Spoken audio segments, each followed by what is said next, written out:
And you're very welcome to the sports grounds here in Galway for what promises to be an absolutely fantastic day of rugby. It's the second of three finals today. It's the Senior A Cup final here in Connacht Rugby, and the pinnacle of the schools game here. My name is Brett Fleary. For the next hour and a bit or so, I'm going to be joined by Jonathan Hart. Jonathan, an exciting day today for two schools. Of course, it's Sligo Grammar and Marist to meet today in the final. Marist's first attempt here in a long time. Sligo going for three in a row. Yeah, this is the third match of the trilogy this year. We've been lucky the second time, I thought. First, I think Marist weren't probably deep in their training mode. But this is going to be a very tight game, I'd say. Or a very tough game, anyway. Absolutely. We'll talk about the teams in just a few moments. We'll take a look through some of the players, but just to go through those teams for the defending champions, of course, going for three in a row here, a double on the cards for Sligo Grammar after two leagues and one cup in the last two seasons already. It will be a fine achievement for them if they can complete that. Of course, Marist will have something to say about that over the next 70 minutes here today. We start with the Marist side up front. Leon Cassidy, Owen Naughton and Bobby Fox across the front row. Conor Sheehan and Luca Giles captains the side from the second row. Paddy Egan, Callum Kelly and Niall Talon complete the back row, and the forward pack at out half. It's Charlie O'Carroll, top scorer in the competition so far. Will he have a day with the boot today? He's going to kick us off in just a moment's time. James Clark at out half, Tom Burke on the wing, Conor Dowling on the other wing, Tom Sheehan and Thomas Cotton in the centre, and Danny Reid at full back. Across the front row for the Grammar School, it is Aaron Platt, Quentin Mouty, Jack Deegan, Matthew Ryan and Paddy Wright partner each other in the second row, while Dermot O'Connell, Dylan McGloat and Ambrose Bamber complete the pack. Garrett McGinty in at scrum half. He'll be partnered by Earl Norris. George Barlow and Dara Holmes on both wings. Conor Craven captains the side in the centre. His partner, of course, Jared Murtha. We've heard lots from both of those through the season so far. While Alex Hart, familiar to yourself, Jonathan, he's your son. We better get that bit of bias out early. But your thoughts so far as Charlie Carroll kicks us off here? Yeah, it's going to be. It's actually dry. It's over the last 5-10 minutes. It's dried up here in Galway. Marist are playing from left to right. There seems to be just a slight breeze across the pitch. I don't think it's an advantage to either team. Yeah, Danny Reid receives that a kick back from the Grammar School, and now Marist approaching halfway. Charlie O'Carroll with the ball at his feet. He gets it out to his out half there, James Clark, and it's going to be Marist who get back, just not quite making the gain line there, but it's O'Carroll again, just inside his own half, looks both ways, has a nice option there, and Luca Giles goes short. Giles carries it into contact, and now we're inside the Grammar half. A nice kick through from Clark. It goes into the corner, but it's going to be the fullback, Alex Hart, who comes away with that.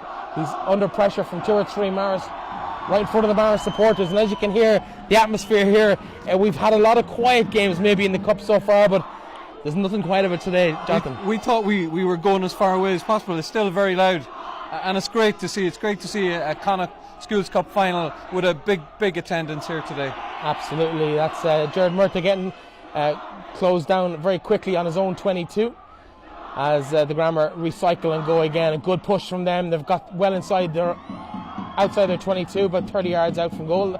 Strange kind of pass there, a bit unorthodox in the tackle from the out half Earl Norris, but it does end up on the Grammar side. It's going to be McGinty again. He finds, looks to be Dermot O'Connell, I think, there, and the ball comes back again to McGinty, who's been impressive so far, fairly reliable from the bottom of any breakdown in play. Earl Norris protects that ball, comes back to McGinty at the base of the ruck, and again hoovered up by Marist, who've been very quick in defence. We saw that in the semi-final against Marist. Have started very aggressively. Their line speed has been very good, and have just blocked down a ball there, and a fumble there from the Grammar out half Earl Norris. But Marist here will have bodies outside, and they've got numbers outside. It's going to be Conor Dowling. He almost gets in the corner, but great defence from the Grammar School. And again, we talked about the Marist defence from their semi-final. The Grammar were equally as impressive in their victory in the semi-final as well. It'll be a case of who can break down these two really tight defences today. And that's a great burst from the Marist. Can they get across? Held up by the Grammar, pushed back a yard shy of the line. Great work there, and it's going to be this Leon Cassidy looks to be there, held up again by the Grammar, and it's going to be O'Carroll. O'Carroll finds another body, can't get through that Grammar regard. O'Carroll goes again. They've got bodies out, couple of runs here, they've got space outside. Danny Reid in space, gets in, can't get it down. Ref Look, the Marist fans calling for it. Ref hasn't signalled yet. Looks to have been held up and knocked on. It's going to be a reprieve for the grammar school. I think they can count themselves fairly lucky there. Yeah, a couple of fumbles there. They played advantage, and they've knocked it on themselves there. Grammar started maybe a little slow, a little tentative, but Marist have come out of the blocks. They're controlling this game for the first 2 or 3 minutes. Great crowd here in the sports grounds, the Clan Terrace on the far side of the field. You can probably hear it here on our broadcast, but 3/4 full, I'd imagine. It's probably fair to say. More Marist here than the Grammar. Yeah, it's surprising, but it's great to see. It's great to see. Yeah, so we are now a 5-metre scrum. Defensive for the Grammar. Earl Norris back on the dead ball line. He'll be looking to clear his lines here. McGinty with the put into the scrum. Straight into the second row, but that's allowed these days. Back outside, they've gone a bit strange here. Conor Craven's in, but he's been taken down on his own and could be isolated here, but McGinty is in well. Gets it back to Norris. Norris with the boot through it, but it's sliced slightly off the side of his foot onto the that's okay. racetrack, and it'll be just inside the 22. I think he'll be happy to have made touch, but probably not with the distance. Yeah, he was under pressure. The kicker, Earl, was under pressure. He's brought play 3 or 4 metres from the 22. Oh, not now with this put into the line out. The mullet hairstyle that we've all come so close to love over the recent years. There seems to be either the skin fade or the mullet, nothing in between. Yeah, the parents never thank you for the mullet. No, absolutely. There was 1 or 2 floating around our neck of the woods for a while, once upon a time, but here it is now, no nothing with the throw. And that's well done by the Marist and well caught, and now they've got an opportunity. They're pushing inside the 22. They're making good ground here, and the Grammar need to do something to stop them, or it's going to be a try here for the Marist, the opening score of the game potentially, but it's held up and forced back by the Grammar, about 7 yards shy of the line towards the middle of the pitch. And Charlie O'Carroll now with the opportunity to create something here. He goes outside to the first receiver, hits straight into a brick wall on the Grammar side, but back again on the yellow and blue side for the Marist. Yeah, the Marist pack were making great ground there, but they seemed to lose sight of where the ball was and drove on way past it. I think they're holding the ball on the ground. The tackle player did not release the ball, and good defensive work by the Grammar School there to get another reprieve. And we've seen it all from the Marist, but the Grammar have been very, very solid in defence. Yeah, look, they've relied on, because they haven't hit top gear all season, bar in the semi-final. But look, their defence has kept them in games and has led to victories all year. Yeah, very early stages, of course. Yet just 5 minutes on the clock, and still scoreless here in the Grammar School. It's been all in the Grammar School, in the sports grounds. I'm showing my own bias here now. Of course, we better declare that we are 2 former Sligo Grammar School students, but we'll try and be as unbiased as possible for today's broadcast. Thanks so much for joining us here on Final Whistle. It's been our pleasure to bring you all the games in the Senior Cup in Connacht this year, as well as good coverage across Leinster and Munster and Ulster as well, but our main focus has been Connacht. And today we see the 2 best sides in Connacht based on the results so far this year, Marist and the Grammar School. Nothing to separate them just yet. 5 minutes on the clock. Scoreless here as one of the Grammar School players gets a bit of attention. Is that Paddy Wright? I can't quite make out the number on the jersey at the back, but it does look to be... Or Earl, is it? It's Earl Norris, isn't it? It is. I think it might be Earl Norris getting a bit of attention. Yeah. He's slightly more tanned than the rest of the lads. The sunbeds must be in good supply around the Grammar School. But Earl Norris now, he'll pick himself up gingerly. And of course, the Grammar School already without their probably first choice out half, I think it's fair to say, Mark Timpany. Yeah, and a shout out to Mark. Wish him well in his recovery. He had a major operation on his knee. He played through injury, played against Marist the last time and kicked him to glory in Athlone. Immediately after that, he went for his operation that he was waiting on all year. We do have a substitute in there. I think it might be Jacob Kilcoyne has joined the fray. I can't quite make out a number on his jersey either, but it looks to be maybe a blood sub on the far side, or at least a temporary substitution on the far side for the Grammar School. And the physio just looking after the out half, Earl Norris there, and that will be an early change for the Grammar that maybe they wouldn't have been expecting. Gareth McGinty looks to have moved out to out half, while Kilcoyne will come in at the scrum half position. But in the meantime, that penalty has been kicked to the sideline by Gareth McGinty, and it's a chance for the Grammar School here. That's a good catch in the air by Matthew Ryan, exactly. And Grammar School now pushing on. They've reached the 10-metre line, just shy of it, as they try to recycle this and get it back. The Marist fans have seen something they're not happy with. They were calling for a decision from the referee, but none forthcoming. And the referee indicates it's a fair game and ball is out. And the Grammar School look to have kept possession, but it's been turned over, and now Marist with a flat pass there have got their man in trouble. It's been pushed back by the Grammar School players, and O'Carroll with a nice quick pass out to the blind side, and the ref has seen something he doesn't like, possibly an offside there. You might make out that gesture, but it's going to be a penalty for Athlone just inside the half, and this is within Charlie O'Carroll's range, but I can't see them kicking for posts quite early in the game. I don't know. He's a fine kicker, Charlie O'Carroll. It's on the 10, just 2 or 3 metres from the 10-metre line. Yeah, he does look to be shaping towards the corner, and he kicks it down, and it's not going to go out of touch, and that's going to be, it's kept in, but it did go out. Jared Murtha did try and keep that in, but just couldn't quite. Maybe Dara Holmes on the far side actually just couldn't quite stay off the ground in time to knock it back in, but yeah, he's actually given even more territory away there, but a good effort trying to keep it in. Yeah, so now it will be another opportunity for Owen Naughton. We saw a really good push from Marist last time. It's their line out this time, and Owen Naughton looking for that option again, and it's well caught, and quickly down to the man coming off the back of the line out, as O'Carroll now calls for it and looks for the opportunity here. Inside to the first receiver, comes back, looks to be Owen Naughton himself, and O'Carroll back inside to a teammate, but held up there fantastically by Amos. Looks like he's coming back on Breffney. It was just a blood injury. And the head he's well bandaged there, but Grammar School now still with a reserve on the field. Knocked forward there, and it's going to be, I think, Leon Cassidy who knocked that one, but it's come outside, and it's going to be Dara Holmes on this side has dropped it forward. So 2 knock-ons there. The first one, of course, by the Marist. It will be a put into the Grammar School. Still scoreless here as Earl Norris does indeed come back in, and it is Jacob Kilcoyne who makes way for him, the temporary substitution. Reversed, so we're back to the starting lineups. Yeah, I think Grammar can be very happy or very lucky that that ball was knocked on by number 6, Paddy Egan, was it? I thought it was Leon Cassidy, but it could have been any one of 2 or 3 players that had a huge amount of them coming through. But it is another chance for the Grammar School to maybe relieve some of the pressure they've been under for the opening 10 minutes of the game. McGinty with the ball in hand, just waiting for the scrum to set itself.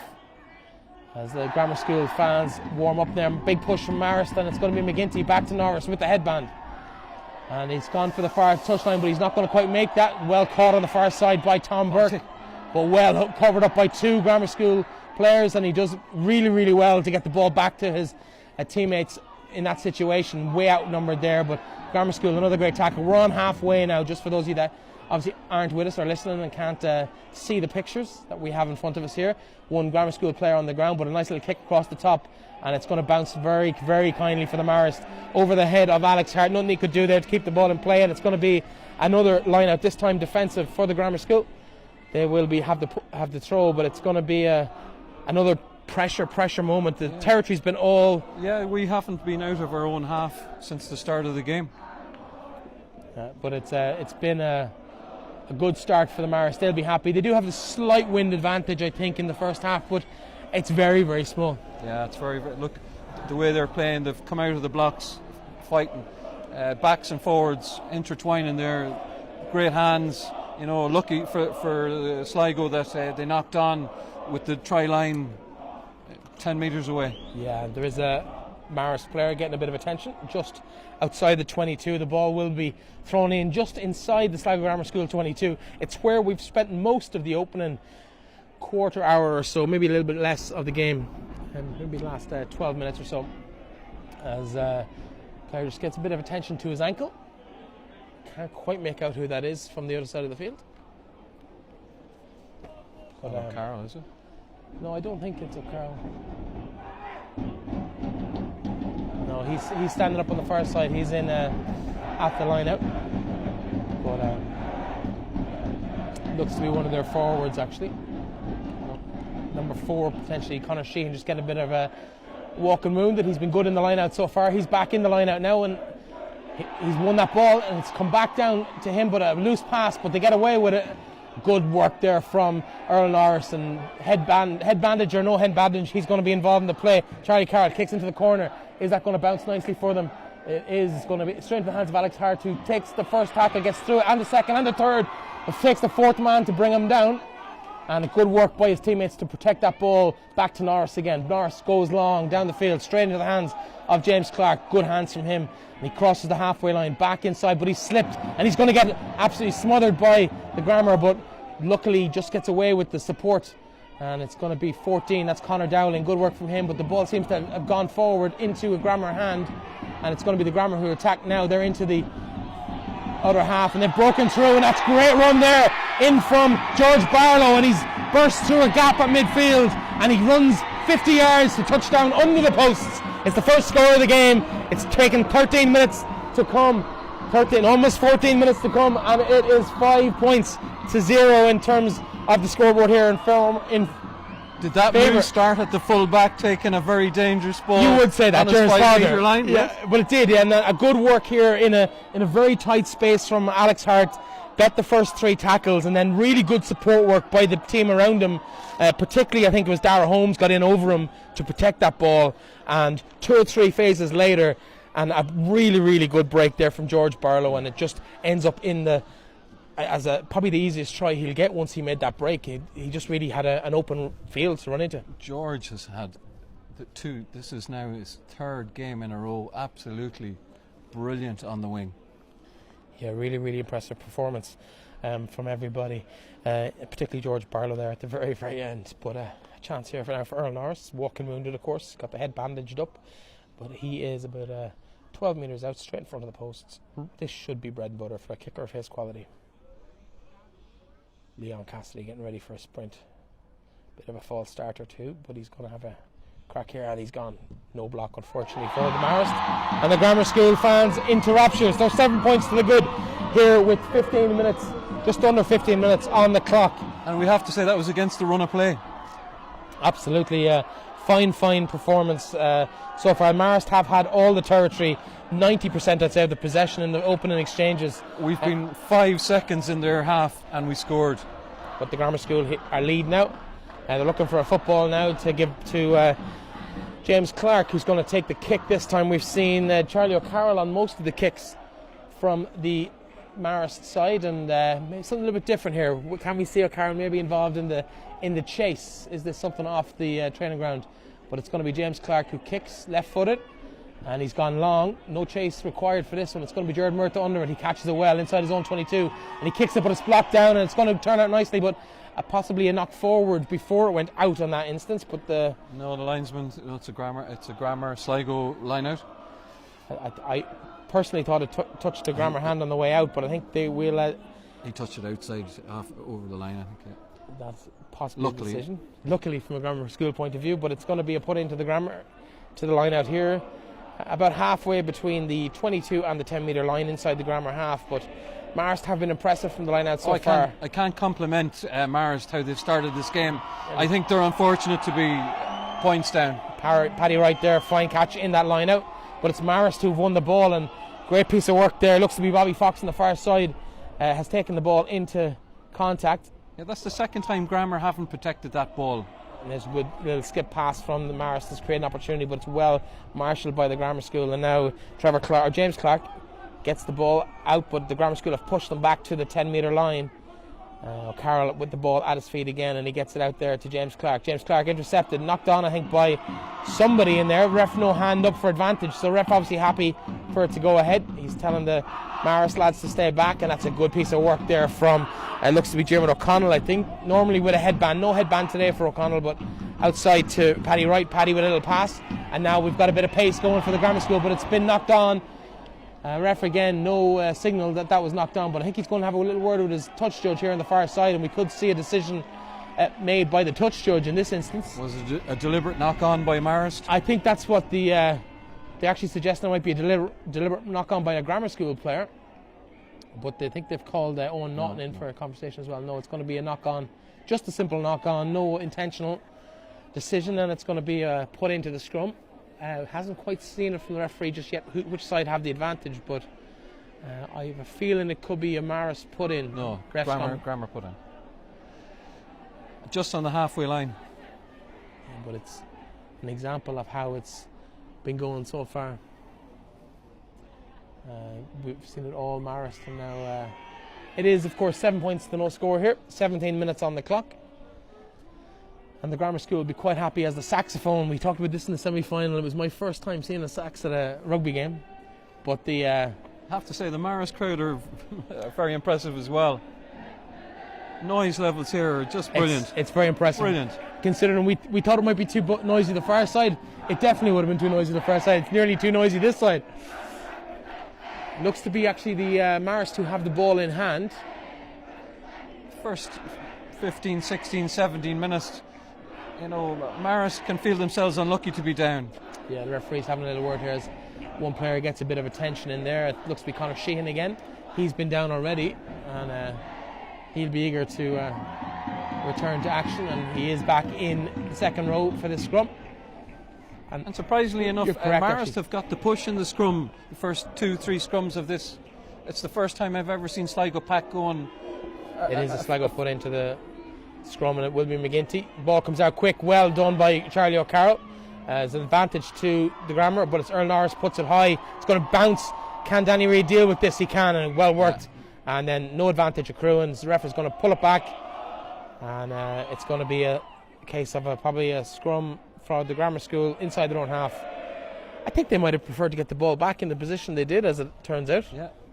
It was coming to George. Oh no, they got a penalty offside. He's given a penalty, so actually probably no. I'd take the penalty in that instance rather than the ball on my own 22. I'll take the penalty at halfway. Earl Norris with a chance now, put it inside the 22 for really only the second time in the half.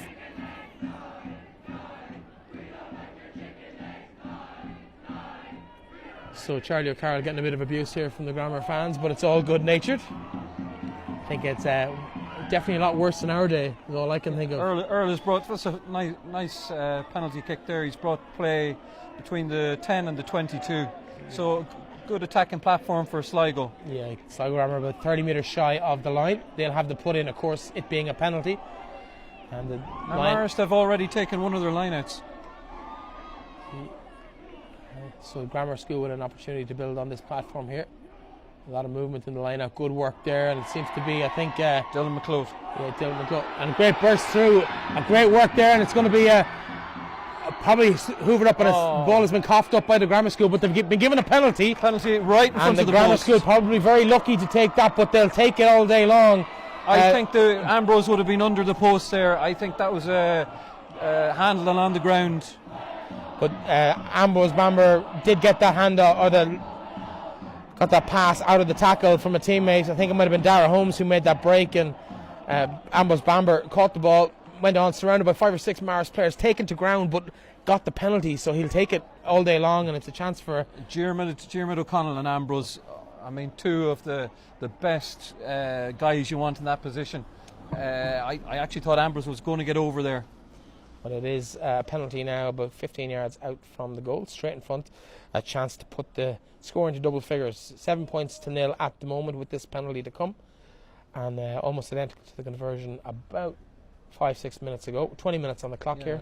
It's a very kickable penalty. Absolutely. And Earl Norris with the opportunity now to make this more than a one-score game.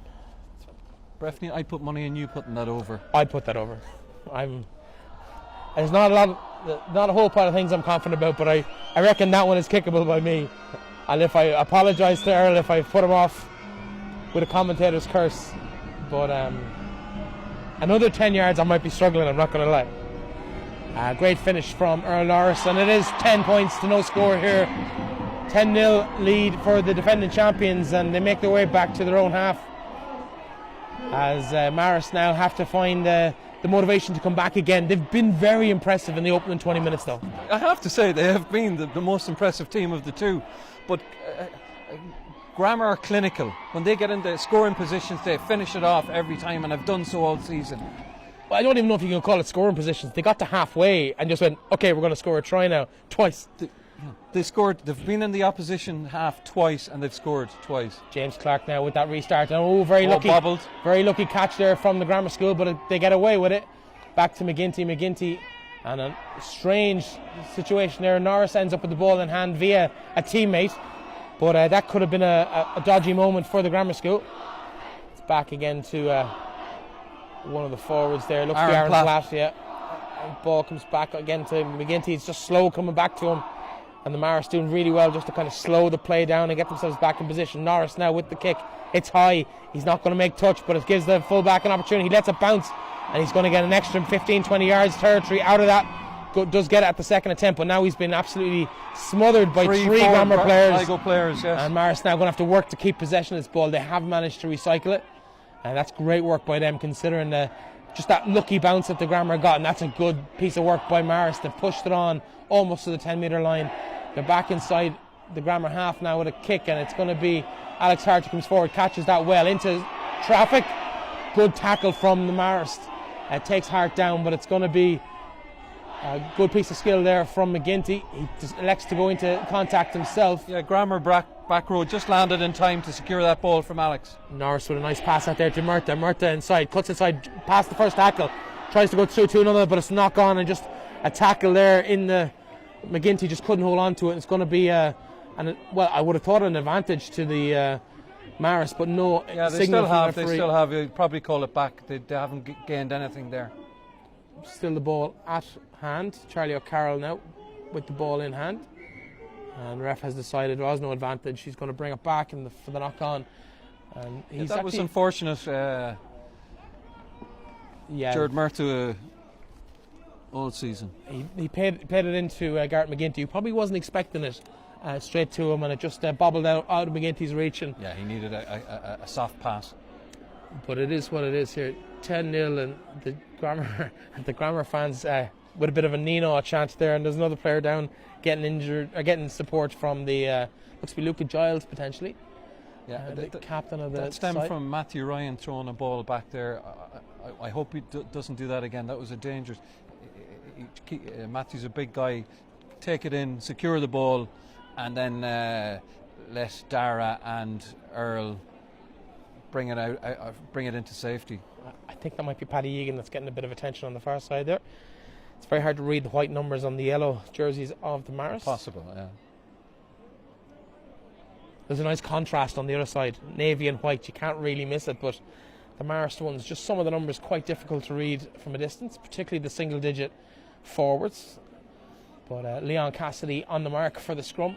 He's an energetic young fellow. We had him on an interview after the semi-final, and we picked him because he literally, when they won, he was so happy.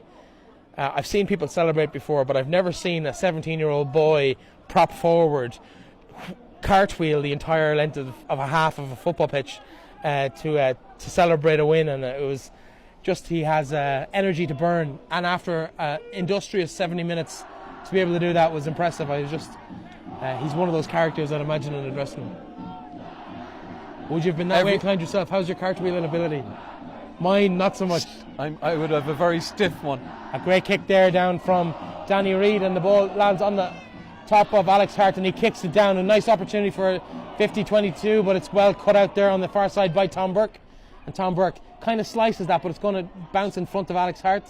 Manages to keep it in. It's good work by Hart to keep it in on the far side. Goes through a couple of bodies, but gets hoovered up by the opposition, just not shy of the halfway line. Good burrow there, and it's good work in there from Diarmuid O'Connell. Grammar seem to have settled down now, and they seem to be dictating the pace of this game. Slight suspicion of a forward pass there from Norris, but ref happy to let play go, and it's going to work back here for the Grammar inside the half, offside there obviously by the great hands by Jared Murtagh, and it's going to be opportunity for Dara Holmes. He takes two Marist players out of there, including Charlie O'Carroll. As the ball comes back, and a well work there from Holmes, a good strength from him. Norris again. Norris inside to Aaron Platt. He takes some power to take him down. He's a big man, Aaron Platt, for the Grammar School. Yeah, I think Aaron had one game. He was very tired after international. Jared Murtagh's found a gap here, and he sold the dummy to his opposite number, but unfortunately just holding on, didn't release the ball, and it's going to be a penalty on their own 22 to the Marist. They'll be happy now to have got away with their own good defensive work there. Yeah, they've been under the cosh now for a few minutes. It's the tables have been turned on them. It's 10-0 here, of course. 26 minutes on the clock in the sports grounds in the Senior A Cup, in the Connacht Senior A Cup final, and it's all Grammar School on the scoreboard, but it has very much been a Marist even-Steven performance. The Marist won the first 15 minutes. The Grammar probably been the dominant side of the last 10. but it's been a nice ebb and flow to it. It's been a really good contest. Yeah, look, it's been an excellent game. Great hands from both sides. The pitch has to be damp, but that was a fine relieving kick by Charlie O'Carroll. Brings play to the 10-metre line from his own 22. Yeah, good work from O'Carroll, and it's going to be Owen Naughton here with the put into this line out. Both crowds, the Marist and the Grammar School here in fine voice. It's been a really, really entertaining game, and it's been a really good atmosphere as well. But Naughton now, 10 metres inside the Grammar half, can they create something? We've seen really strong efforts at set pieces from the Marist. That's good work from them again. That's great work. Fumble by O'Carroll at scrum half, and a referee hand out straight away, and it's going to be a line out. I have to say their set piece has been excellent today. That was an unfortunate knock on by the scrum half, but that was another impressive line out.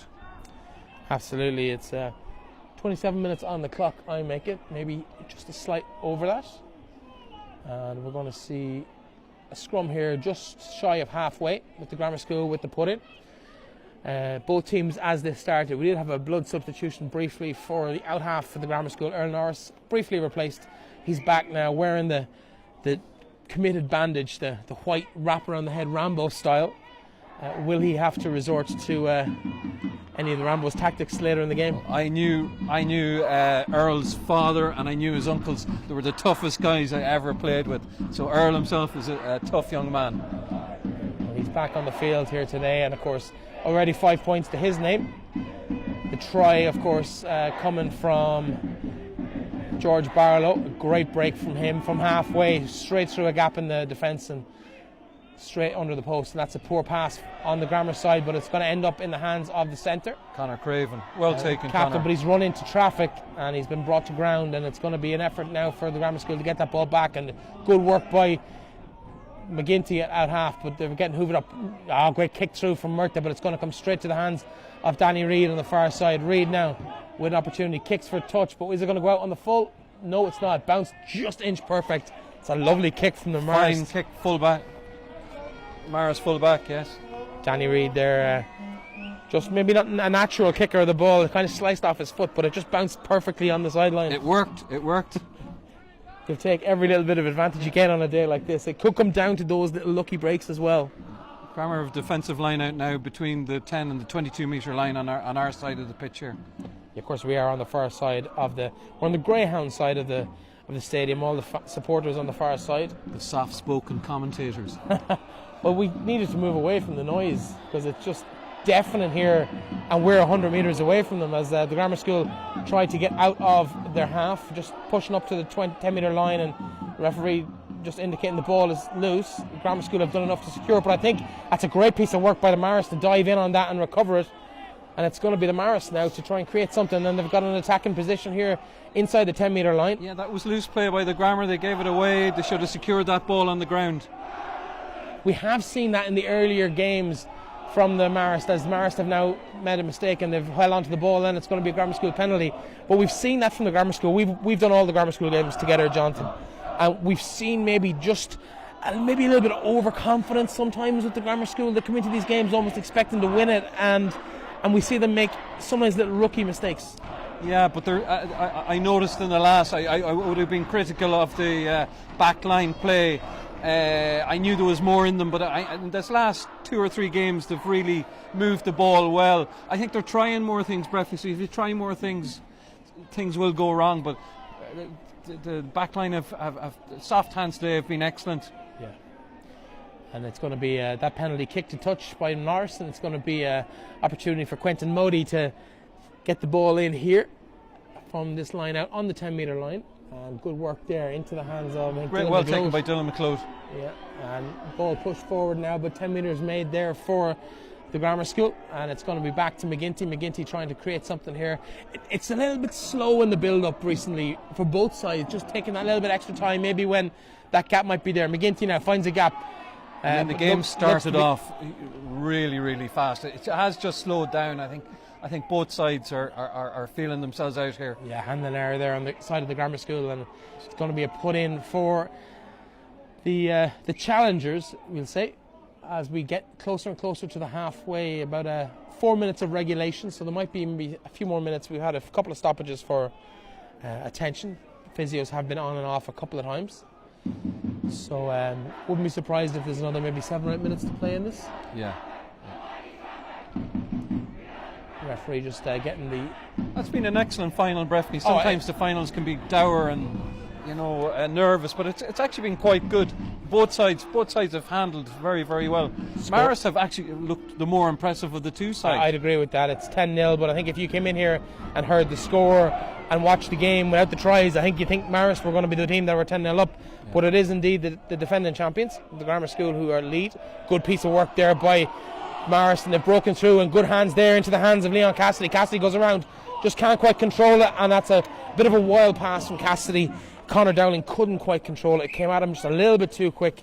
It's going to be a line out for... basically on the halfway line, Breffney. The ref has seen something, maybe a knock on because of the touch from Dowling. Yeah. It's going to be a knock on, and it's going to be... scrum close to the halfway line. A Grammar put into the scrum just inside their own half. I think there's a change there at hooker, is there? No, it seems to be the same team that started the game. McGinty now with the ball in hand. Referee setting the tone as Niall Talon just joins himself to the back of the pack. He's up out already. McGinty now back to Norris. Norris going to put the boot to the ball. It's gone high. Can they chase this? We've seen really good results from the Grammar School. He's let it bounce. He has let it bounce, but it's bounced favourably into the hands of Callum Kelly. He's back to Danny Reid. Danny Reid kicks it right down the middle. It's going to be to Earl Norris. Norris has Alex Hart with him.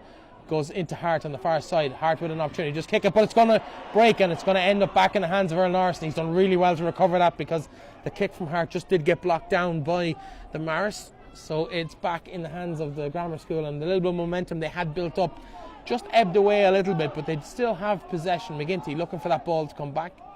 Yeah, they were lucky to get away with that. Great block down by one of the centres, I think. I think so. I didn't quite make out which one of them it was. Possibly Tom Sheehan, I think.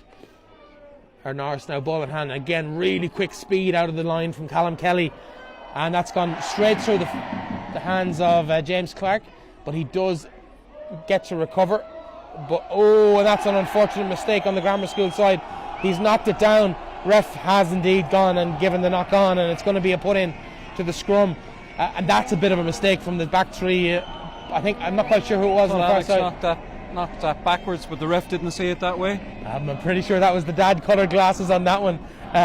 He definitely knocked it forward, but it's going to be put into the Marist here, and maybe an opportunity just as we approach 35 minutes of playing time for the Marist, maybe to get a score here, just to settle the nerves, give themselves something in the second half to hold on to. I suppose from the Grammar School point of view, they'll be looking maybe to keep that shutout intact for the next few minutes. Oh, definitely, but I think the Marist crowd sense that there might be something on here. This is a good attacking platform. They're between the 10 and the 22. Yeah, 50 metres out from the 30 metres out, should I say, from the Grammar School line. A very wide position taken here. I wouldn't be surprised to see maybe a nice kick out here. That's a poor pass. Poor pass, but good hands by the centre coming into the line, and great work there was indeed. Actually, Tom Burke on the wing just came into the line and caught that well at his ankles. Good work by the Marist to get themselves back, but unfortunately Tom Burke hasn't got up. He's still just lying on the ground, and the ref has called it back, and it's going to be just so that the physio can have an opportunity to have a look at the player. He looks to be a little bit under the weather on that one. He seems dazed there, yes. The physio very in quick to get that position around his head and just make sure he's okay. He looks to be engaging and moving, so no major concerns on that side of things. But that doesn't look good, I'd say. It's always bad when the player doesn't get up or doesn't appear to get up immediately. But we will, both teams just get into their huddles, just having a little chat, as the 2 or 3 Marist coaches just have a word. I think it's Tom Burke who's down. He had just made a really, really impressive thing, and it could be just the way he fell in the tackle. I think possibly he may have got him, but he is moving. The head is up, the arms are up, the body is up, and he's just going to be brought back to his to a sitting position. So he's the major concerns, I suppose. No, he's nodding his head. I think he's going to continue. Yeah, I think sometimes when you see players, and we had a situation at the game at the weekend in Leitrim where a player in the last move of the match got involved in a bit of a tussle and ended up being stretched off in a wheelchair in an ambulance, and you hate to see that. And so when you see that, and then a couple of days later you see something similar, the worst thoughts go through your head. But he's up on his feet. Yeah, he's up. A bit of a jog, bit of a jump. Yeah, he's fine. He's fine. A little bit of winded, a little bit of a shock maybe in the tackle, but he's okay. They're just doing a few checks and balances with him. Yeah, I don't know how the ref is going to start a scrum to the grammar, I presume. We'll find out in a second, but Tom Burke up on his feet, and he looks to be more than happy. Yeah, great to see that. And at the end of the day, it's an amateur sport, and these lads have to go to school tomorrow, you know. So they've got bigger fish to fry than, well, so they might not tell you it's a bigger fish to fry than the cup final, but in the grand scheme of things, more important things coming down the road in the next few months as they prepare for exams and all of the things they bring. Yeah, both teams have settled nicely now. I know they're coming near to the end of half. I suppose there was early nerves, but they're both moving the ball through the hands nicely. Referee's having a chat with one of the Marist mentors on the far side, and I think he might even be making a suggestion that maybe the substitution needs to happen. But I think Marist are quite happy for him to continue. I think Marist are quite happy for him to continue. He has played in most of the games so far, and he's been a key part of that path to the final for Marist. Mick Loftus, of course, on the far side, a veteran in this competition. Robbie Henshaw was in the team the last time Marist won this competition. That's a good piece of skill there. Oh, great work from Marist. They've got a man over on the outside here. It's into number 14, Conor Dowling. He's gone round, he's in the corner. He's got in, and the Marist fans have hit the roof on the Clan shed, and they are absolutely delighted. Nothing more than deserved. They have absolutely deserved that. It's a very challenging kick for a right-footed kicker. Charlie O'Carroll, top scorer in the competition so far, has the ball in hand. He'll be about 7 or 8 yards in from the sideline. We have seen him score these kind of kicks in the cup so Alex far. will be disappointed he didn't get number 15 there. But a great try for them. Number 14, it was Conor Dowling, got across in the corner almost. He did get a couple of yards into the end, the dead zone when he did get around the full back, but it's a great score for them. It's probably well deserved on the balance of play. Yeah, in fairness, you can't say they didn't deserve that. We're approaching the 40th minute in this half, as of course the clock stops. We're not privy to that, but for 49 minutes I make it on the clock. 39 minutes I make on the clock, as a hush descends around the sports grounds here. We'll just pause for a second as Charlie O'Carroll hits this kick.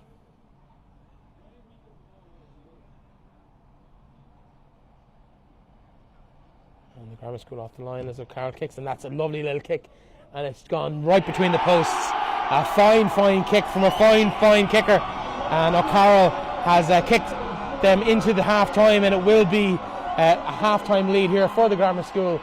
10 points to 5, 40 minutes on the clock, but it's been a really impressive performance here from both sides. A fine 35 minutes of football.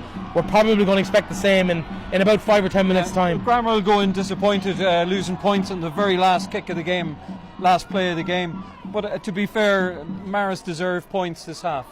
Absolutely, and that is the score here in the sports grounds. It's 10 points to 7. Scoreboard hasn't quite caught up with us yet, but it is 10 points to 7 here in the sports grounds. We'll be back with you in about 10 minutes for the second half of the game here on Finalwhistle.ie. Myself and Jonathan Hart will be back with you when play resumes here in just over 10 minutes.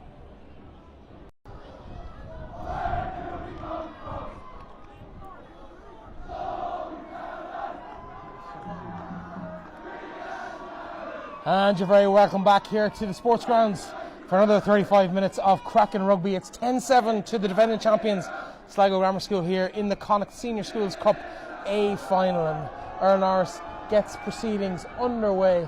It's 18 minutes past 2, and the game likely to go to round about the 3 o'clock mark here in Galway. But a good kick there from James Clark, and it's going to come right down here on the head of Earl Norris.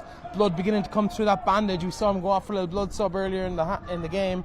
A bandage coming a bit loose, a bit of red marks on it, as well as the Grammar burst right through that Marist defence. But it takes 7 or 8 of them to pull them down at the end, and they do exactly that. And the ball coming back. McGinty now in possession, inside to the number 4. That's Matthew Ryan. Great work there. Norris outside him now to Craven. Craven, the captain, cuts back inside, gets through 2 or 3 players before the third one takes them down. And good work there, but it's going to be McGinty plays it back inside to O'Connell. O'Connell playing today without a scrum cap. We've seen him wearing that scrum cap all year. It's very deceptive. I nearly don't recognise him without it. He must have had a haircut this week, that's what's wrong with him. But Marist have turned that over, and it's going to be the Marist who break, and good work there. Owen Naughton in possession. That's the 3rd, 4th turnover now the Grammar have lost. They're not securing the ball on the ground, and they're going to have to. That's a good crash ball there from Marist, but doesn't really lead to much, and in fact it's given away a penalty. As ref not happy with something he saw. I think he's maybe not happy with the direction and velocity of the attack there on that one, but it's going to be a penalty for Grammar School, and it's maybe kickable, just outside the 22, and the ref hasn't indicated. Norris going to go for it. Yeah, so Norris now in possession.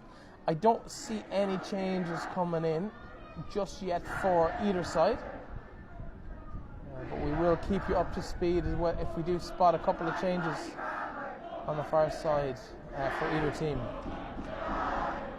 But there actually is a change on the Grammar side. 17, Max Hunter is in. Hunter is, of course, part of that team that won this last year. Has been struggling with injuries this year a little bit, but was back for the semi-final. Even if he only has one shoulder, he's a terrific player. Terrific player. Yeah, I think we might also see a change. We can't quite work out who he has replaced at the moment. The front row still all there. 4 is there. 6 and 7 also there. Paddy Wright, is it Paddy? Looks to be Paddy Wright. Yeah, Paddy was sick during the week, and I'd say 1/2 was enough for his body. I think he was very, very sick. And a great kick by Errol Norris. Yeah, good work by Errol Norris there. Super kick. It is Paddy Wright who makes way for him. As you said, one injured player replaces another to some extent, but Max Hunter now on the field, and a key player for the Grammar School in last year's win. Will he play a pivotal role in this year's win? They lead by 6 points here. 13 plays 7. I think just Max's presence seems to settle the pack down. Yeah, and the ball now in the hands of the out half, James Clark. He sends it down into the corner, but it's going to be Jared Murtha. Murtha now faced by a whole string of yellow and blue shirts. Runs straight into Leon Cassidy, bounces off him, does manage to hold on to the ball and get the ball back to McGinty. McGinty into Diarmuid O'Connell. O'Connell just pulls right through 2 players, as the Marist have done really, really well to get their hands on that ball, but they can't quite recover. Norris gets it away despite the dive of Charlie O'Connell, Carroll even, and good work there by Tom Burke. He took a bit of a knock in the second half. He's back out for this half and seems to be at the pace of the game as O'Carroll gets back from his attacking position. Forward pass and a knock on there from Owen Naughton. The ref has seen it and has called it back, and so despite the ball being in the hands of Alex Hart, it's going to be a scrum to the Grammar School just inside their own half at midfield. They'll be quite happy just to kind of have those 3 points on the board, have possession back, and maybe go again from here. Yeah, like it was a big kick in the teeth to them to lose the score at the very last play of the game and the very last kick of the game. But it's nothing more than Marist deserve. But let's Sligo, if they settle down early, maybe, and they'll be looking to increase that lead. They're still just under a 1-score game between. It's number 2's lying on number 2, Owen Naughton, is it? Owen Naughton, yeah, he was the player who made that knock on earlier in the game. But just taking a bit of attention here from the physio, Susie Berzawa has been with the side all season. A rugby player herself, fine rugby player herself. She's a physio for the Marist. But just giving Owen Naughton a rub just in the calf, it appears to be where he has a bit of bother. The lower ankle. He's still down. Look, this is the first scrum in the second half, I think, isn't it? So we'll just see the changes there. See how it changed the pack, the Sligo pack. They were fairly dominant in the first half. Oh, he's up. He looks okay. It's an interesting, like we're talking about 16, 17-year-old boys here, right? And for halftime entertainment, I'm not sure if you asked me to pick what they'd be listening to. I'd have said maybe Lizzo or maybe a bit of Drake or something else, maybe a bit more modern. But cool jazz on the saxophone and Stop the World and Let Me Off by Declan Ernie weren't exactly top of the playlist that I would have imagined coming in here today. Mind you, we did get notice of them both in the semi-finals. The cultured fans of Sligo. They're keeping it local anyway, although maybe not so much with the jazz, but it is what it is. That's a good scrum by Sligo. Good kick by McGinty, and that could be a 52. He doesn't have quite the legs Oh, it just seemed to die there, yeah. Unfortunate. The AstroTurf just killing it there, but good work by Norris. He had a little kick there, and that's an unfortunate knock on by Hart. And that is a ball given back to Marist. Oh, a little bit of a afters there between, I think it's Clark, no, maybe Tom Burke and Bambury, just goaded him a little bit, but I suppose you get that at this level. I think they were just welcoming each other to sports grounds. Definitely. I think he was just looking for him to flinch, put the ball in his face and see if he flinches, and he kind of did, to be fair. So it's 1-0 to Tom Burke on that instance, but will it finish that way today? Scoreline as it stands, 13-7 to the defending champions, possibly against the run of play somewhat, but Marist on halfway with possession. Great push by the grammar school, and it's going to be Talon who picks, but it is going to be taken back, and the ref going to have a reset. Again, we're about the metre inside the Athlone half, and Marist looking now to maybe counter that big push from the grammar school. And is that the impact that we're seeing from the introduction of Max Hunter? Yeah, Max seems to settle the pack down. He always does. He brings out the best out of the other 7 guys in that pack. He probably demands it. Absolutely. He is the spiritual leader when he comes on. And a good scrum there from Marist, much better than the last time. And Charlie O'Carroll taken down, but he gets the kick away, and it's a good work. This time, no mistake from Hart. Ball comes down the far side, and he's kicked that exceptionally well. And it is a beautiful kick. Oh, beautiful kick. But it's gone quickly, and the ref probably not happy with that. I think he was in play when the ball was played, so it will be called back. It'll be a put in to the Marist. Yeah, that brought play inside his own 22, back to their 10-metre line. Marist did try a quick one there, but just a pull back by the touch judge. I think Charlie O'Carroll had just stepped onto the field of play, and of course not allowed when you're taking those short throws, or the quick throws.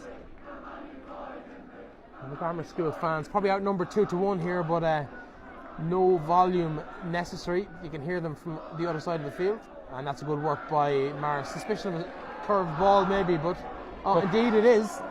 Bad eyes from the other side of the field. The referee agrees with me. He had a much better view of it from there, but it's going to be a put into the scrum for the grammar school here, and they've had a good bit of power in the second half over the Marist. Just 2 packs walking away from each other. Dara Holmes coming in for a conversation with Earl Norris. The headband gone from Norris.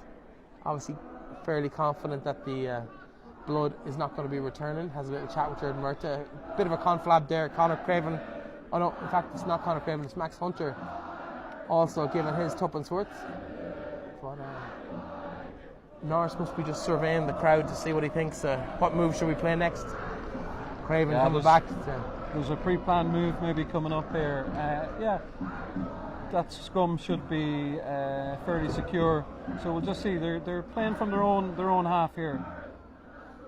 So scrum just inside their opposition 10-metre line as the grammar school get it back. McGinty into Craven into Murta, finds a gap, finds another gap, but he's hoovered up by the last group of players. And he still goes. And he's still going, and he's broken and through he still again. Goes. He's into the 22 now, almost just caught just shy of it. And McGinty now with an opportunity to go. Good work there. Couldn't quite make out who it is. Green headband, whoever that is. Ryan. And that's another piece of work there. Good offload in the tackle to Murta. Murta finds a player outside him, and they've been forced into touch. That's fantastic defensive work by the Marist. They trail here by 6 points. It's 13 points to the grammar school, 7 to the Marist. It's less than a 1-score game. Yeah. Grammar will try like to increase that lead. You don't want to have 1-score game coming into the last quarter. Absolutely not, and that's exactly where we find ourselves now. The ref is given a penalty again in front, in a very kickable position again. It's exactly where we saw Earl Norris kick for him in the early exchanges in this half, and he looks to be repeating the feat here as he indicates he wants to kick at goal. Yeah, it's probably the right decision. Bring play up to 2-score game. A few players coach just coming in with a bit of instruction for his back line. You know, and Earl has been impressive all year from the tee. It's a similar position to his second kick. And we're seeing a bit of noise coming in now, but there had been a nice kind of mutual respect for the kickers, and I think now the competitive nature is coming into it, and the Marist fans definitely giving a bit of volume now. I think a player of Earl's experience with one senior cup already in his back pocket, I think he'll relish that though. Let's hope so. Just outside the 22, just about 15 yards in from the sideline on the far side of the field, right in front of the Marist supporters, and he will hopefully, and they have, he has put it across, and the touch judges' flags go up, and it is a fantastic kickable score from him. And that is now 16 to Sligo, 7 to Marist. It's a 9-point game, but more importantly, from a grammar school point of view, it's a 2-score match we have here. Hopefully that will settle Sligo's nerves, and they can play more of their running rugby. We did see these two sides play each other in the early exchanges in the group stage. In fact, this is the third time I've seen them play this year, and on the first two occasions the grammar school won so comfortably it was almost a non-contest. It's a much more even battle today. Yeah, and they knew they had it in them. They were quite confident meeting Sligo Grammar. I looked at some of your interviews, and they were quite happy to meet Sligo in the final. Absolutely, a bit of a kick-a-thon here, as this time it's the try scorer in the first half, or actually not quite, Danny Reid that was, who sends it down another maybe fourth or fifth kick in succession. This one does eventually make touch. Yeah, a fine relieving kick brings play within 5 of the 10-metre line. Yeah, and it will indeed be Marist with possession. Grammar are so lucky that Earl could come on after that bit of blood injury to the head. He's had a super 50 minutes. Yeah, so we're just 12 minutes into this second half so far, just over 20 remaining, but it's been nip and tuck from both sides the whole way through this contest. Yeah, like it's still a tight scoreline.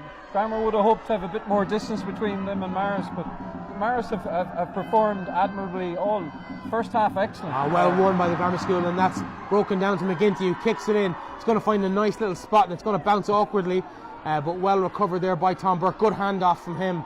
Gets it through the first tackle and surrounded by bodies on the far side, but it's going to be Charlie O'Carroll now with the ball at the base of the ruck. Finds a teammate inside. I think that's Conor Sheehan, and he powers through. O'Carroll again back to Clark. Clark sends it to this side of the field. It's going to bounce awkwardly. It's going to bounce in front of Conor Craven and Alex Hart, gathered by Craven, and he makes a couple of yards into the first tackle. Gets taken down in the second one, but it's going to be grammar school to defend this. They're just outside their own 22. Ball comes back here, and almost looked like he was going to put boot to ball, but no, and it's going to be the number well carried by 7. Dylan McGloat has got the ball back on the grammar side, and that's great work by Aaron Pratt. And Aaron Platt has made good yardage down there, and unfortunately just a bit of a loose pass there from Jim. Unfortunately not for the grammar side. I think it was a loose pass there from Jared Mert that missed one, but recovered quickly on the far side by George Barlow. Yeah, but he just couldn't stay in touch, and he just had in the room, but he was away if he had. It's going to be put in to the line out on the far side for the challenging side, Marist. They come into this as big underdogs, having lost twice this year. Grammar come in as hot favourites. Yeah, but I never thought they were big underdogs. I was very impressed with them, that group match that Grammar played. They missed a couple of kickable kicks that would have brought the scoreline very, very close. But again, another player down, just looking for a bit of attention, and he looks to be in a bit of bother and stretching the legs. I don't think it's quite cramp, but maybe it is cramp. But just taking a moment. That's Tom Burke again, is it? I think so. It looks to be a bit of cramp, but nobody, no one from the sideline coming on to help him. I did notice in the group stage that the Marist lads did go down with cramp quite early on in the match.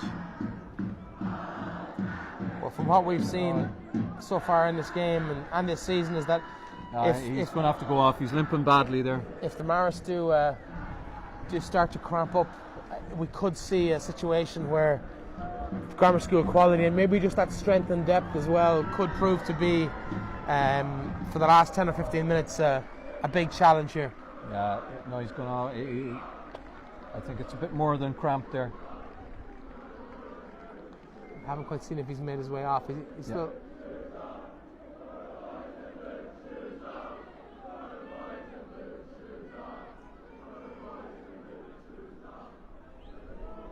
I can't actually hear from the other side what the chant is, but obviously you're picking it up here. I can't make it out, but I'm sure it's not the most complimentary thing in the world. Great line out from Marist, and that's good set piece from them, and they've broken in nicely in there. I think that's Niall Talon takes into contact back to O'Carroll, and there's a nicely worked set piece there, but it hasn't quite come off for Marist, but they do have the possession again, and they've got bodies outside there and well held and well offloaded in the tackle. But the grammar school have 3 or 4 men to the ball every time a yellow and blue jersey has possession. Yeah, the defence has been impressive. They've obviously talked about the defensive line during half time. It's been much more decisive. Well ripped by Ambrose Bamber. Bamber's done very, very well there to get that ball out. But that's a big hit there from Niall Talon, and he's brought play right down. Actually, it might have been Paddy Egan has taken that tackle, and he's made another one there. Great piece of work by the flanker from Marist. In fact, it was Luca Giles, the captain, who pulled off those 2 tackles. Yeah, that tackle probably deserved a little bit more, but Grammer have held on to the ball and secured possession. Yeah, so it's Grammer now. Earl Norris on the far side into Murtha. Murtha with quick hands to Craven. Craven outside. Good hands on the far side from George Barlow. He kicks it ahead. He's chasing the ball. Where will it go? It's going to bounce in front of a couple of players, but a great recovery there from Danny Reid at full back for the Marist as they regroup again, and O'Carroll clears the danger. That's a fantastic kick from O'Carroll. He's brought that right up to almost to the 10-metre line. Yeah, it's a great move from him, and under pressure, and now we see another player go down with a bit of cramp. Maybe Danny Reid looks to be struggling. That was a very important interception from him when that ball came through, because he was under pressure from a couple of Grammer players coming through. Yeah, Charlie O'Carroll has been very impressive today. Probably had an off day when we saw him in Marist. I think that might be Ambrose Bamber as well. Is down just or Aaron Platt maybe. Yeah. Just getting. You don't see Aaron go down with cramp. No, I think it might be a bit more than cramp, but it's going to be interesting to see how he does in terms of a substitute on the bench. If Aaron doesn't continue a prop, who would the grammar school be looking to get into the fray? It's hard to know. I'd say there'll probably be Isaac Morrison might come on, and there might be a shuffle around in the pack. But hopefully Aaron will get up. So, although it's a long time since I saw Aaron go down. Yeah, I make it around 18 minutes gone in the second half here, so about the same left. But there is a substitution on and it is what we expected on the other side from Marist. And it is indeed Tom Burke who makes way. We've seen him down 3 or 4 times now, but it's number 22, and that's Aina MacDonald who enters the action for the Marist. And we've seen Tom Burke. He's been impressive throughout, but 2 or 3 injuries, and he's really probably played. Yeah, he's given it all. Like, he's put it all out there. Good catch by Dylan McGloat there in the line out. That young lad came on in the other match in Athlone, and he had a fine performance. So won't weaken the side any bit. Looks to be Kilcoyne in at scrum half as well. A loose pass again from Murtha, just gone behind Alex Hart, but he recovers it well and keeps possession alive for the grammar school here. That's great work from Max Hunter. The pass from Kilcoyne finds Hunter, and he goes straight into the attack. Hand in there from the number 6 from Marist, Paddy Egan. We saw a lot of that from the English at the weekend, unpunished by the referee, unpunished here again as that ball goes outside. Great hands. Murtha's dropped it though. No, they dropped it back. No. I'm not sure he did, but referee would tend to disagree with you, and it's going to be a put in the scrum about 4 or 5 metres shy of the halfway line, and the Marist will be quite happy to have a chance to rebuild here. They need a score, and they need it kind of quickly, don't they? The game has broken up a little bit in the last 2 or 3 minutes. Knock-ons by both sides. I suppose they're probably starting the nerves starting to creep in. Absolutely, and some changes on the grammar side as well. I think as they start to maybe tire a little bit. I know it's actually, I thought it was 18, it's actually still Conor Craven on the far side. I recognise the championship haircut. Or the cup final haircut might be in this sport. Working well on the far side from Marist, and they've made good ground into the halfway. It's a high tackle from Craven, and the ref has agreed, and it's going to be a penalty. Grammer's defensive line wasn't up quick there. And it's resulted in a high tackle by Conor Craven. And a word from the referee, but no cards issued on this occasion. It's going to be an opportunity here for Marist to clear their lines, and that's not a Carl kick on that. I think it's number 12, Tom Sheehan, puts a left foot to it and hits the touch right outside the 22. That's a good different touch. Man, same result. That was a fine kick. But bring play right into the Grammar 22, and they'll have the attacking line out. Yeah, so a nice platform here for the Marist to attack. They've had some really impressive outings from set pieces in the game so far. We've seen them impress both in line out and at scrum time. And this time it's Owen Naughton again with the opportunity to try and find one of his teammates. We've seen good work here from Giles and Conor Sheehan. Who's he going to hit this time? Giles in the centre. And that's good work by them, and they've won it well, and they've got a bit of a break here. Bobby Fox in possession, and he gets through, but it's going to come back to O'Carroll at the base. O'Carroll outside him, he's got bodies there, but Grammar have done well to slow that right down and keep the ball in outside the 22, but now it's going to be them, and Jared Murphy gets the ball across, gets his body in and steals that, I think, and has done really well for the Grammar School to turn that over, and that could be an opportunity maybe to put an extra bit of mileage between them, the two teams here, because and a fine relieving kick by Earl brings play right up into the 10 Marist metre needed line a score there, and now from an attacking position inside the 22 with momentum, they're now back on the 10 metre line, and it's going to be a challenge to get back in again for Marist. Yeah, it looked ominous there for a minute, but well turned over by Sligo's back row. Of course, the score here with about 15 minutes left on the clock, just under maybe. 16 points to 7 in favour of the Grammar School, a 9-point lead, a 2-score lead for the defending champions. Of course, going for 3 in a row here, which it's a tough achievement in any level, in any competition, in any sport, but particularly in schools rugby. And that ball has gone crooked, but it's the advantage of the Grammar School. So the Marist put in won't be penalised, and it's back to Kilcoyne. Kilcoyne finds Jim O'Connell outside him. One of the top try scorers in the competition so far. Hasn't got on the score sheet today. How much would he enjoy a try today? We'll bring him to 5 tries, I believe, in 4 games, which will be an impressive haul. Darren McGinty has gone off, I think. Gareth McGinty, yeah. Gareth McGinty, yeah. He's left us, yeah, but he's been replaced by Kilcoyne. Jacob Kilcoyne at scrum half. A couple of changes so far for the Grammar School. Max Hunter, as we mentioned, on at the break to replace Paddy Wright, and Kilcoyne on to replace Gareth McGinty in the defending champion side. On the other side, Aina MacDonald has come on to the side to replace the injured Tom Burke, who had just picked up a litany of kind of minor niggles and just ended up being forced off the field, really.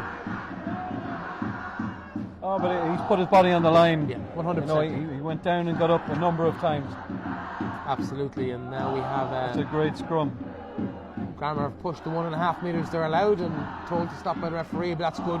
A really well timed offload, but that's a superb tackle. He's pushed him back himself. I'm not quite sure who made that tackle for the Grammar, but he picked him up and just drove him back 4 or 5 yards, and the momentum that kind of a play gives you. They still didn't get the ball. Marist still have the ball. Just approaching 20 on the halfway line on the far side.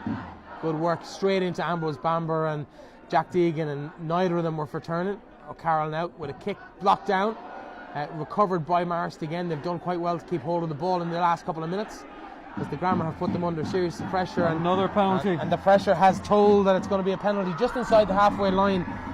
It's going to be Jacob Kilcoyne with the ball in hand, but I think he's been told by someone just cool it a bit. He's going to have a pop here, is he? It's a long way out. Long way. Yeah, but 3-4 metres, and Earl looks to be more kicking for the corner, I think. Yeah, no, I don't think he has that range. Just a slight wind against him. Nice, now ball in hand just inside the half, and he's aiming for the corner, and that's where Marist have put their bodies, and that has comfortably gone across. Yeah, absolutely. Good kick. Brings play into their 22. Hits the greyhound track on the far side. Excellent kick by Earl. And we are back inside the Marist 22 for the first time in what feels like a long time. Marist have played themselves into that. A couple of loose passes, and I think they were holding on the ground. So the Grammar School put in and Quentin Moiety on the following far side. And that's good work there by number 4, Matthew Ryan, to get that ball and a good layoff. But it's going to be Marist who are under pressure now with Grammar School pushing forward, and they've collapsed that maul, and it's going to be Kilcoyne, but the ref has blown the whistle. And they went in, they didn't hit the deck, and Marist have possession and will have to put into the scrum. So it's a good defensive operation there from Marist as we approach 25 minutes in the second half. 10 minutes left on the clock, plus whatever the referee has allowed for stoppages. So maybe a dozen minutes or so. Even though we've had a few injuries, they haven't really stopped play as we've gone through. No, and the ref probably has to keep. There's a third match to be played today, so I don't think the IRFU or the Connacht branch wanted to overrun too long. Of course, there is an hour to that game, so we're not overly going to go into the second half. I think there is extra time if required today, but I don't think that's going to be an issue with 9 points on the clock. I think it's going to be a win one way or the other, but which side will it be? At the moment, it's the Grammar School on the scoreboard, although they probably have it against the run of play on the basis of the 60 minutes or so that have been played so far. Well done there by Alex Hart. Catches the ball in, and it's going to be taken to ground, and again well recovered, but just not enough bodies, and that seemed a little bit harsh on in from the side. But yeah, harsh. The ball I felt was there to be won, but the referee is the man who makes that decision. Yeah, he didn't go behind the hind foot, and it's going to be Norris again with that kick. He's had a really good accuracy from this level. Yeah, and it's the right. This is the side you want for right-handers for a backline move. Kicking for the corner. He has put it nicely in, but I think that's gone.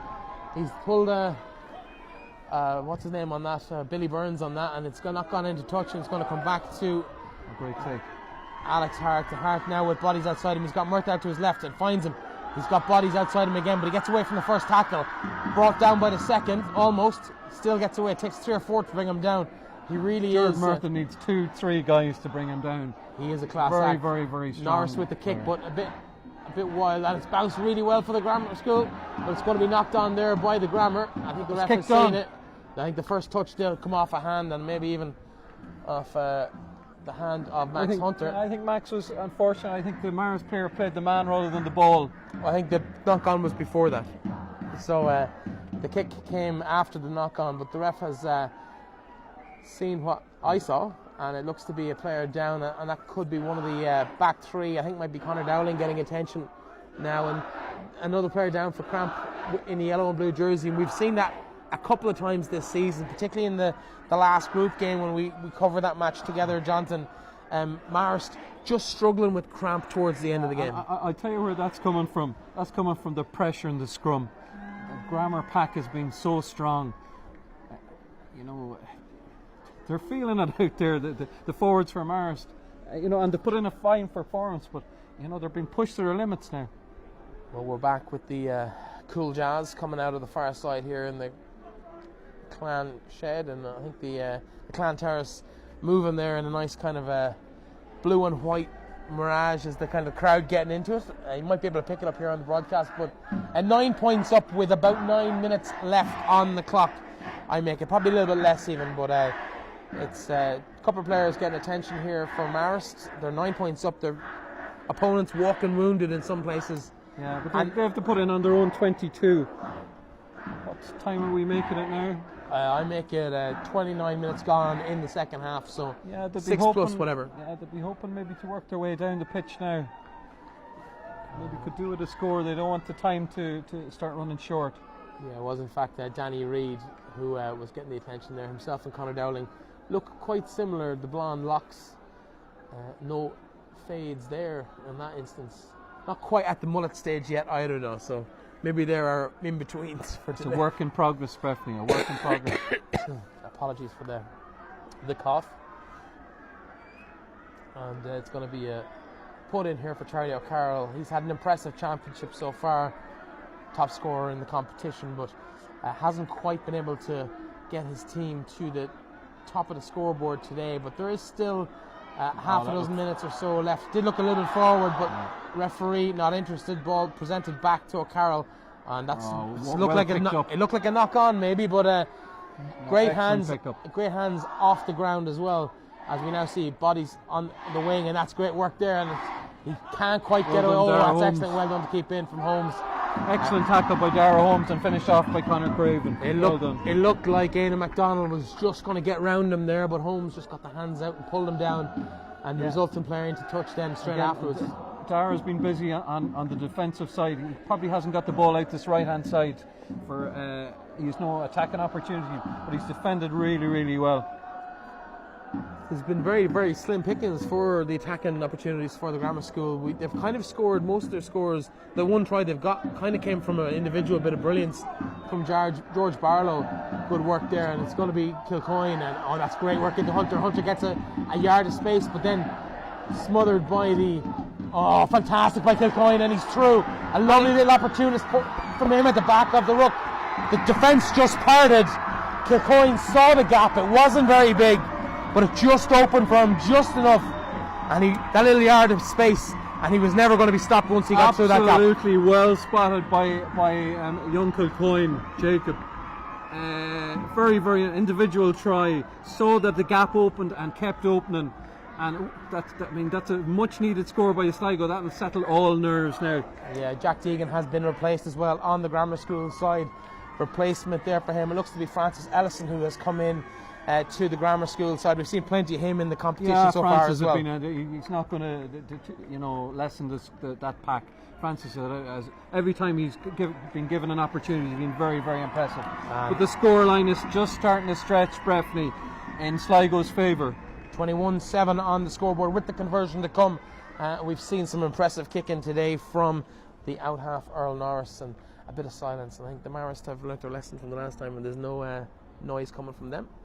Yeah, I think they're getting a bit deflated. The scoreline is just starting to stretch out, not in their favour. Yeah, and I shouldn't be slagging the players for getting cramp. I've just got pins and needles in my own foot here, standing on the greyhound side. That's from your jazz moves with the music. I've been doing my shuffle. I don't even know what dance move goes with jazz this weather, but it's better than the Declan Nerney coming from the other side of the equation. Norris there, it's going to curl, it's going to curl enough. It is, that's a fabulous point. And we've seen that from the two. We've seen that from the two out halves today, or at least the two kickers. Fantastic score from Earl Norris, 23 points to 7. But we saw that the last kick of the first half, Charlie O'Carroll from a similar position and the same kind of bend, where it looked like it was going to go, but just snuck inside the post, and that's a fabulous kick. Just took it in the last minute. That's bringing play to 16 points of a difference. That's a lot of points to claw back against Sligo Grammar. Definitely an offside there, as the player that actually did. That's an elementary mistake by Marist. But as well as that, after the ball did come in, Max Hunter and the player who's now on the ground, I can't quite make out who it is, did collide, and he landed quite awkwardly on his back. And again, Susie Brazawa, she's been a very, very busy character in today's game. She's been on the field probably as much as some of the players. But a really, really awkward fall there. He kind of seemed to go over the back of Max Hunter. Nothing malice, just the collision. The scoreline doesn't really tell the full story. Absolutely not. No, I think Marist have been much better than the scoreline would suggest. Yeah, but we saw this in the group stages as well. Yeah. Grammar are clinical. They just finish things off. Any chance they seem to get over the whitewash. Yeah, it was Niall Talon, in fact, who got that little bit of a bang. As we see a change on the far side, Conor Sheehan has been replaced. Max, like his father Stanley, is built like a rock. I think Vinnie Mayer is the player who has come in there to replace number 4, Conor Sheehan. We'll try and keep an eye on the squad, on the numbers going through, but I think it's number 21, Vinnie Mayer, has come in the second row, and going to have to deal with this scrum straight away. The Grammar have pushed, that's the 1.5 meters, that's good, and McGinty with a space. That final break he had a minute ago already consigned to the memory books as George Barlow in possession now, and it's great piece of work here. In fact, it's Dara Holmes, a great tackle by the fullback Danny Reid, has taken Holmes down, but great burst from him, and that's another poor pass, but maybe inflicted by a hand from Marist, just crossing in as the scrum half goes out, and that's a good piece of work here from the Grammar School as they approach the line again. They're right within 2 meters of the line, held up here by the Marist, and it's going to come back. Max Hunter's in the middle of that, looking to get the ball back out here to Norris. Norris kicks long. There's plenty of space out here. Can they catch it? It's over to Barlow. Barlow catches it. Can he keep it in touch? He does. Inside to Jared Murtha. He deserves a try. It's going to be the captain. Conor Craven doesn't quite make it, just short of the line. and it's going to be there for McGinty to break, and it's going to be over, I think, this time for the Grammar School. Not quite great defensive work by the Marist College as they look to keep them out. This would be the 4th try of the game. Probably an unfair reflection of the game so far, but they have been held up, and that's great defensive work by the Marist. And the Marist, I think they were lucky. I think if there was another score, that'd be really game over, Breffney. Yeah, and of course it's going to be back for a penalty. Oh, there was a penalty advantage 5 metre there. Penalty advantage, yes. And I can see at this stage of the game, probably a little set piece here, tap and go, 5 metres from the Marist line. I make it 36 minutes on the clock, so we're up, but just at the discretion of the referee now. At 16 points in it, 3 scores needed to convert, to change the outcome of the game, and I think the Grammar School will just go for it, and that looks to be a decent push. A referee not happy yet, has given the try. Hand is up, Grammar over again. I didn't quite make who scored that, but I think it might be the player with the ball in hand, and he looks happy. I think it's Aaron Platt. And well deserved. He's had a fine performance today for the Grammar School. Yeah, I feel a little bit sorry. I know we're both Grammar alumni, but I do feel a little bit sorry for the Marist. This score does not reflect the game. 28-7. Well, definitely the first half display by Marist. I think second half Grammar have been more dominant, and as I said, when Max comes on, they change a gear. The Grammar pack, they just seem to change a gear when Max Hunter comes on the pitch. Yeah, just to confirm, change for the Grammar School, as it's almost immaterial at this stage, but it won't be for Milo Holmes, who makes his introduction in the Senior Cup final. He replaces his namesake Dara Holmes on the wing for the last couple of minutes of this game. But an opportunity here for Earl Norris to tag on 2 more. Probably his last. Is this he's a Leaving Cert student? Possibly his last opportunity in a Grammar jersey. He won't be disappointed. They're going to win this game. We're on the blow almost. Last couple of minutes of the game. They've got 21 points to spare. Win, lose or draw, hit or miss. He's going to be a double Senior Cup winner. It's a huge achievement for anybody at this level. Well, there's no Sligo Grammar School team have done it before. So this is for history, and that's not quite going to bend quite enough. Not like the last one. He doesn't look too happy. The crowd seem to think it's gone over. Maybe they're just cheering the result, and the final whistle has come in. The Grammar School are the Senior Cup champions for 2023. Their crowd go into raptures. They'll be very, very happy with this. They've really upped the bar in the last couple of years. 3 Senior Cups in a row. It does take a little something a bit special to keep that momentum going. And at this opportunity, I want to just thank the 2 Jimmys, Jimmy Gamma and Jimmy Staunton, for all the work they've put in. I'm only one of many proud fathers here and mothers here today, and proud ex-past students and ex-players of Sligo Grammar School. All the work they've put in, Jimmy Gavin especially, and the health and fitness, Sean, and the health and fitness, they've just been exceptional. Yeah. And you get no thanks for it. I have to say, from a personal point of view, we've been very involved in this competition this year and covering it, and really and truly, the effort put in by the mentors across the province, particularly at the A level, is just a ridiculous amount of effort. You mentioned the 2 Jimmys. There's plenty more on the Sligo Grammar side, on the Marist side today, and they really do deserve huge credit. Huge credit. Mick Loftus and the team he has around him, they've beaten the odds to get here a little bit. They wouldn't have been fancy to be in the final at the start of the competition. Yeah, I'd say Summerhill are, they would have thought they would have been here. They were just shaded Marist, but it was 50-50, and it just showed they only lost by 1 point. 28-7 the final score here as the sax rings out for the last time this year in the sports grounds, I'd imagine. I can't see it from back here for Connacht games, but it's been a really good atmosphere, a cracking game, definitely not reflective of the scoreline, much more even, apart from maybe the last 5 or 10 minutes when those 2 or 3 tries went in. I think Grammar opened up, and I think just maybe the Marist heads went down, or fatigue had a little bit to play in it. But it probably looked one-sided maybe for the last 10-15 minutes, but it was nip and tuck up to that. Yeah. And just Grammar clinical finishing just kept the scoreboard ticking over. Just to recap the tries this afternoon, 3 tries on the Grammar side, 1 for the Marist. The Marist try coming from a fine run by Conor Dowling. Fine run by Conor Dowling just on the stroke of half-time, and that had almost cancelled out the earlier run from George Barlow from halfway to touchdown. My memory is a bit foggy at the moment. I can't quite remember who got the second, but the third, it was a lovely break by Jacob Kilcoyne, the substitute scrum half. Just find that yard of space burst through it, and really there was no stopping him. And then at the very, very end, that man, Aaron Platt, he's been such a key figure in this pack going forward all year. Yeah, and he's deserved that, really. Yeah, and like he's one of the two Irish internationals that we have been honoured to have this year. And Aaron had thoroughly deserved his cap, as did Ambrose Bamber. Well, there's a big moment here as the grammar school go over to their fans, and there's going to be a big welcome back for them, for their heroes. 2 in a row, 3 in a row. It's really, really impressive. Well, I might be near my 50s, but they are my heroes as well. Like, I'm so proud as a dad, as a past pupil, as a past player. You know, they're a great team. Like, I've seen them progress from underage, junior, and now to senior level, and they've only really been beaten once in all that time, in junior, in under 14. You know, and they've been so impressive. Just as the grammar school make their way over to supporters, it must be noted that 2 of them actually were in having a little word with the Marist lads, and I think that's kind of an example of the quality of the lads that are part of that team as well. And they have to have utmost respect for Marist because they put in a fine performance. I don't think 7 points was justice for the performance they've put in. I think if you were told they'd lost by 7, you'd have accepted that as probably a fair reflection on the results. Anyway, that is it for us. We've had a ball reporting on this competition all year.